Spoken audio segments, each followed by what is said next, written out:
Getting Over It is a unique 2D platformer released on October 6, 2017. It's been played by over 3 million people and has caused immense amounts of rage in all of them. It's caused dozens of broken mice, keyboards, headsets, and much more. But it also has an extraordinarily dedicated community, sinking hundreds and even thousands of hours into pushing this game to its absolute limit. This is why you should play Getting Over It. Fine a fuck.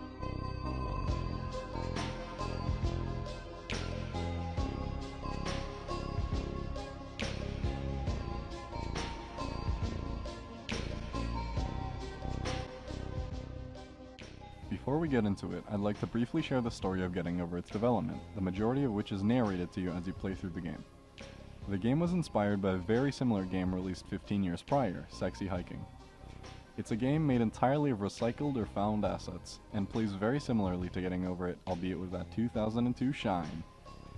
It's a game made more for the joy of building a game than to have a polished product that people will enjoy. In a similar vein, the map of Getting Over It is a collage of different objects all strung together seemingly at random, creating the map that's known across the world today. As previously mentioned, Getting Over It is a 2D platformer. But to truly understand what makes this game unique in the world of 2D platformers, you first have to understand how 2D platformers work. Take Celeste for example. In Celeste, you start in level 1 of 9, and each level consists of separate areas that you have to traverse. If you fall into a pit, restart the screen. Hit a spike, restart the screen. Fail a boss fight, restart on that screen of the boss fight. This is where Getting Over It differs from the standard platformer. Rather than having a series of levels that progressively get harder as you improve the game, Getting Over It features a single stage with no checkpoints. You have to make it from the very bottom to the very top all in one go. But wait, I hear you say, what if you can't make it to the top in one go? If you make a mistake in Getting Over It, you fall down as far as gravity will take you. Any error is a brutal drop all the way back down to the bottom. Oh no! No! Oh God! No!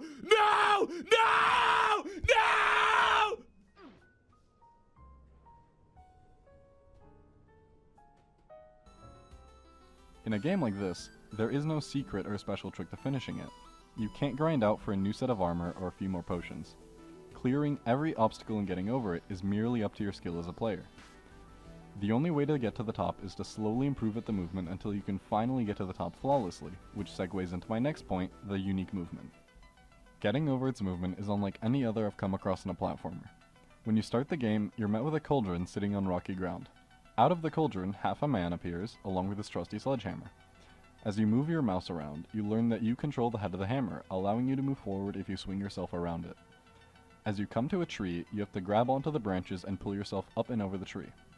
This simple control scheme allows for a movement system that's extremely easy to pick up and understand, but near impossible to master.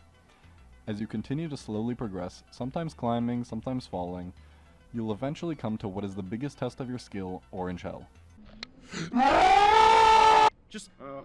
Shit! No! Can't panic. No!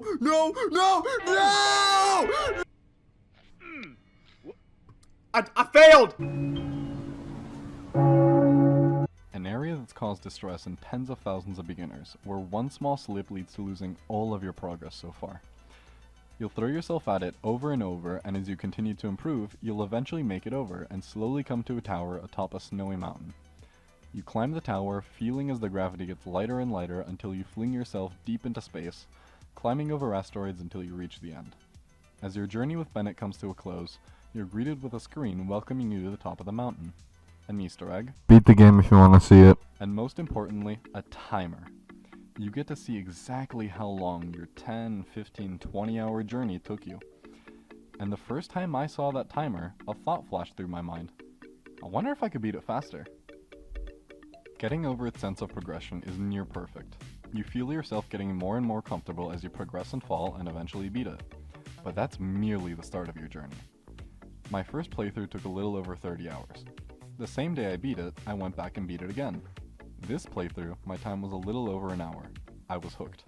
I ended up spending weeks upon weeks and dozens of hours slowly lowering my time, shaving off minutes and then seconds. There's an almost unlimited amount of potential as shown by the over 3,000 players that hold a sub 10 minute time, and the god of Go himself, Blastbolt, who holds the only sub-minute run. Sub-minute?! This is a game that takes people dozens of hours, being optimized down to less than a single minute. These optimizations drive you to keep playing the game. What if I didn't slip at orange? What if I gotten over the tree a little faster? As you continue shaving down your times, your pot will begin to slowly turn a different color. The closer you get to 50 completions, it begins to take on a golden luster. This gives you yet another sense of progression as you try to beat the game faster and faster to complete the transformation. If you've completed your journey and are happy with your time, there's still a vast amount of things to do. The modding scene for Getting Over It is rich with character skins, quality of life changes, fun game gimmicks to try out, and most importantly, custom maps. You can find a harder version of the base map, recreations of other games maps, challenge maps, and a plethora of others, all solely made by the community. The community's two most prolific modders, Codium and Andro2, have created dozens of mods themselves, ranging from maps to changing your hammer to a shotgun, to whatever the fuck this abomination is. And so, that's it. On the surface, Getting Over It is a silly little game about a man climbing a mountain with a hammer. It's a game that's borderline created a new genre of hundreds of games, inspiring developers worldwide. It's forged new friendships between people sharing their experiences playing and comparing their times. But deep down, Getting Over It is a game about conquering your limits and surpassing goals you've set for yourself. And as this video comes to a close, I'd like to leave you with a quote from Bennett Foddy himself. There's no feeling more intense than starting over. Thank you very much for watching my first video essay, or doc, or whatever this kind of video is. It was a shit ton of work, but hopefully later videos will be easier.